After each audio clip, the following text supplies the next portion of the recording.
Welcome back students of grade 9th।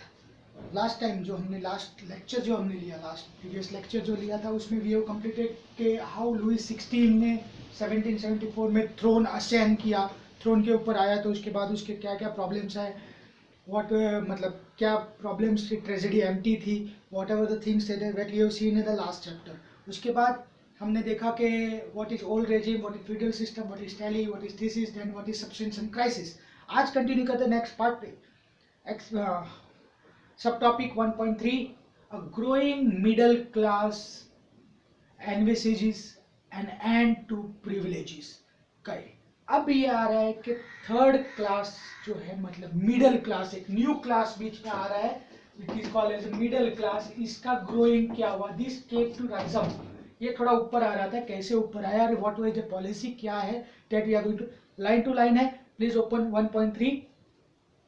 In the past, peasants and the workers had participated in revolt against increasing taxes and the food scarcity, but they lack the means and programs to carry out full-fledged measures that would bring about a change in social and economic order.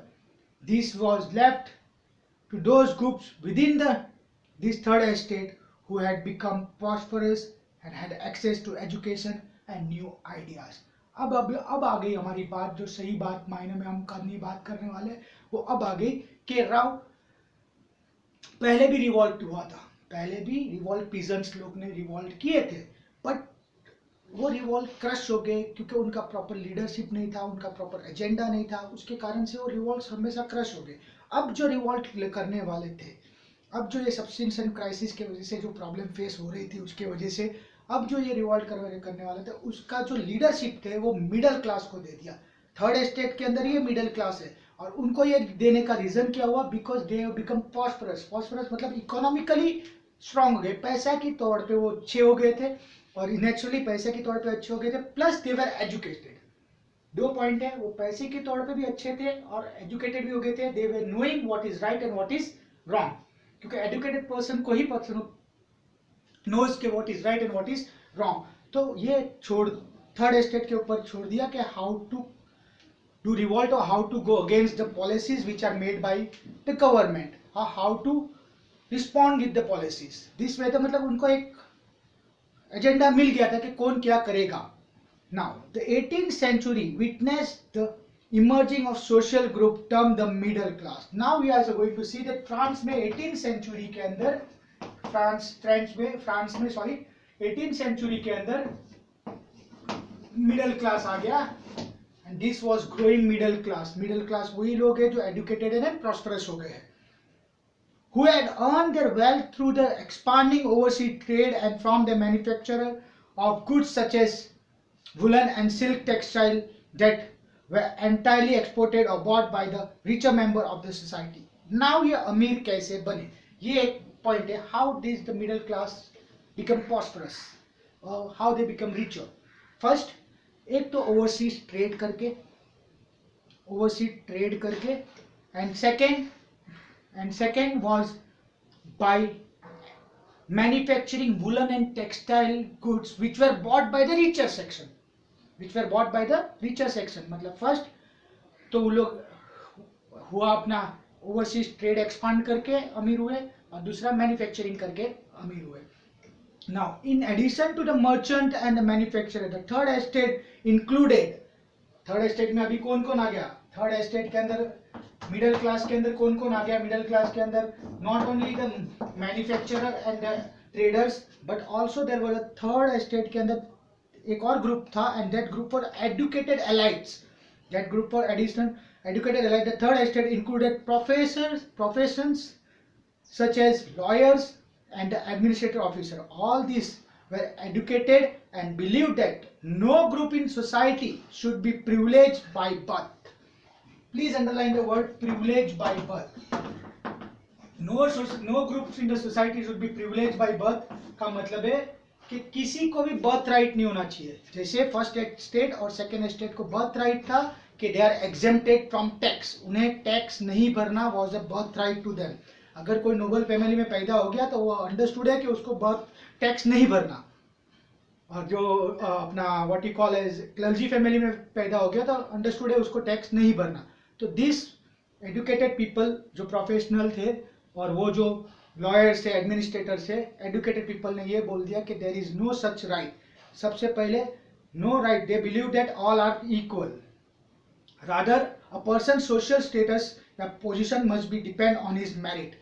उनका ये था कि अगर कोई exempt करना चाहते तो उसके मेरिट के बेस पे करो, चाहे वो एजुकेटेड हो, चाहे वो रिचर हो, चाहे कोई भी क्राइटेरिया, कोई भी पैरामीटर बना दो, कोई भी स्टेप्स लगा लो, बस उसके बेस पे बनाओ, उसकी पोजीशन के बेस पे उसको वो एग्जेम्प्ट करो। Next was depend position must be depend on the merits. These ideas envisage a society based on freedom. Please ये आइडिया इनकलकेट करता है, ये आइडिया इनबिल्ड करता है लोगों के अंदर society based on equality, freedom, equality before law. Equality before law का मतलब है कि फर्स्ट स्टेट को भी उसी तरह ट्रीट करो, सेकेंड स्टेट को भी उसी तरह ट्रीट करो जिस तरह से हम थर्ड स्टेट वाले को ट्रीट कर रहे हैं। And opportunity for all and everyone should get opportunity means first किस बेस पे सोसाइटी चाहता है, फ्रीडम होनी चाहिए, everyone should be free, everyone should be equal before the law and everyone should get the opportunity to get up, to develop. ऐसा नहीं कि richer section को अपॉर्चुनिटी मिलती है और वीकर सेक्शंस को नहीं, रिचर को मिलती है और वीकर को नहीं, ऐसा नहीं होना चाहिए। Both the section, all the sections को इक्वल अपॉर्चुनिटी मिलनी चाहिए to grow. Put forward by the philosopher, please underline, put forward by the philosopher John Locke and Jean John Rousseau in his book two thesis of world, two thesis of government. Locke sought to refute the doctrine of divine and absolute right. तो John लोके the philosopher के दो नाम दिए हैं, John Locke and jeans Rocio, इन दोनों ने book लिखी थी। एक का जॉन लोके की बुक का बारे में टू थीसिस ऑफ गवर्नमेंट, उसमें उसने लिखा था लोके ने कि we don't believe there should be refuse, total refuse करना चाहिए डिवाइन राइट के हिसाब से, कोई भी राइट देना नहीं, एब्सोल्यूट राइट किसी का नहीं, all are should be treated equally. ऐसा नहीं कि भाई वो अमीर है, या ऐसा नहीं कि भाई वो what you call as rich family में पैदा हुआ है, इसके लिए उसको ही शुड बी एग्जेम्प्टेड, या वो मोनार्च है इसलिए उसको एग्जेम्प्ट करना चाहिए। No one, everyone should be treated equally. Rocio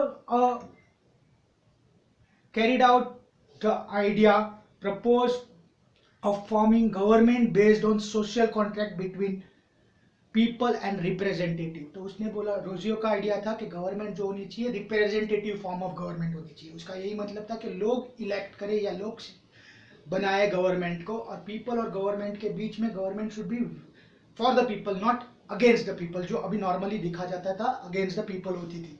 next, in the spirit of law Montesquieu proposed a division of power within the government between the legislative, executive and judiciary. Please underline, यही है power जो आज की तारीख में भी 3 organs of India है। ये मैं 1775, 76 या 70s 80s की बात कर रहा हूँ, 1700 की। तब ये मॉन्टेस्क्यू ने, उसकी बुक थी द स्पिरिट ऑफ लॉ, उसके अंदर उसने लिखा था, प्रपोज किया था कि power should be divided, government को पावर डिवाइड करना चाहिए, लेजिस्लेटिव पावर अलग, एग्जीक्यूटिव पावर अलग एंड जुडिशरी पावर अलग, तीन सेक्शन, 3 ऑर्गन होने चाहिए गवर्नमेंट के, और उसमें पावर डिवाइड होना चाहिए।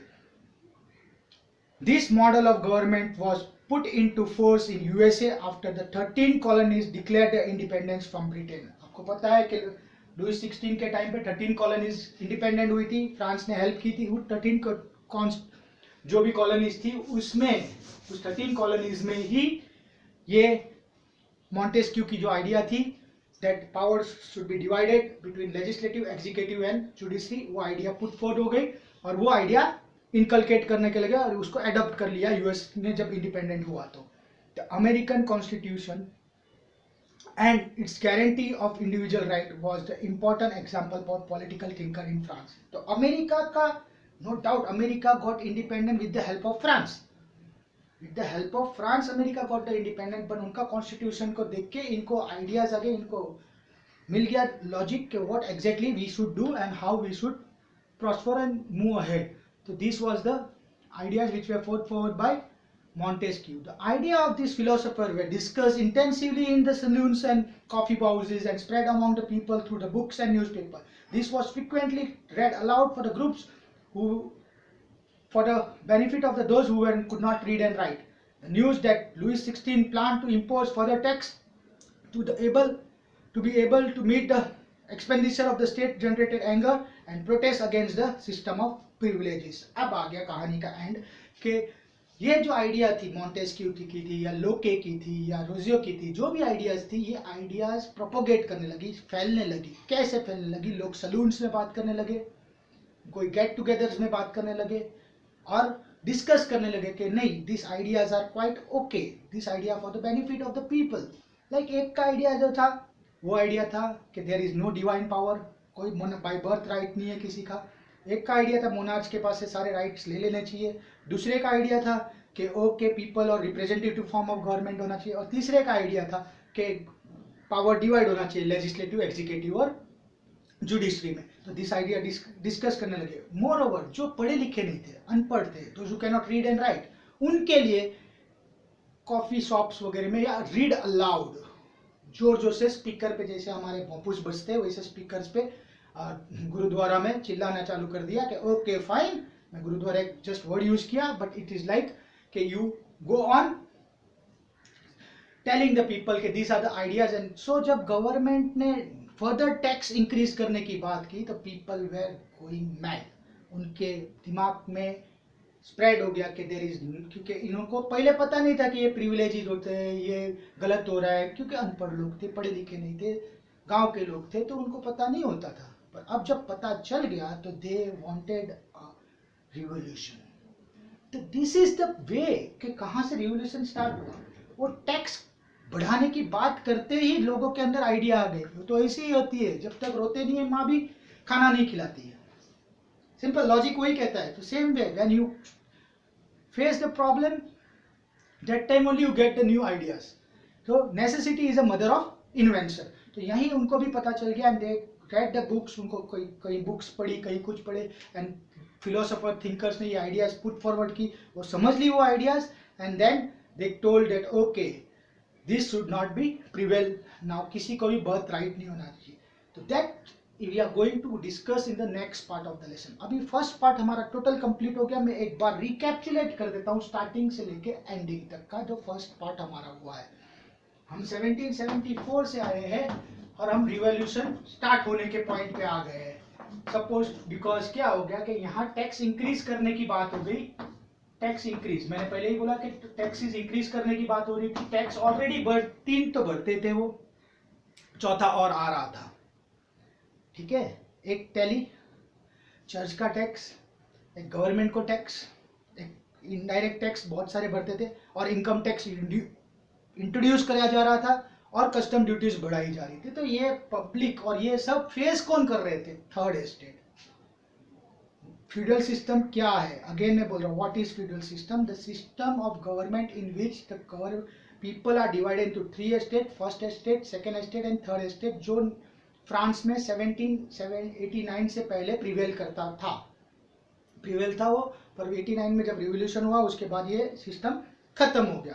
तो this is the main concept. और उसके बाद फिर लोगों को प्रॉब्लम्स कहाँ आ गई? सब्सिस्टेंस क्राइसिस में, वहाँ लोगों को प्रॉब्लम आ गई. And then middle class emerge हुआ, जो पढ़े लिखे लोग थे और उनके साथ फिलोसोफर्स मिल गए, लोके, रोजियो या मॉन्टेस्क्यू. उनकी बुक्स के नाम याद रखने हैं और उनकी आइडियाज को याद रखना है. तो today's question is very simple question and very clear question.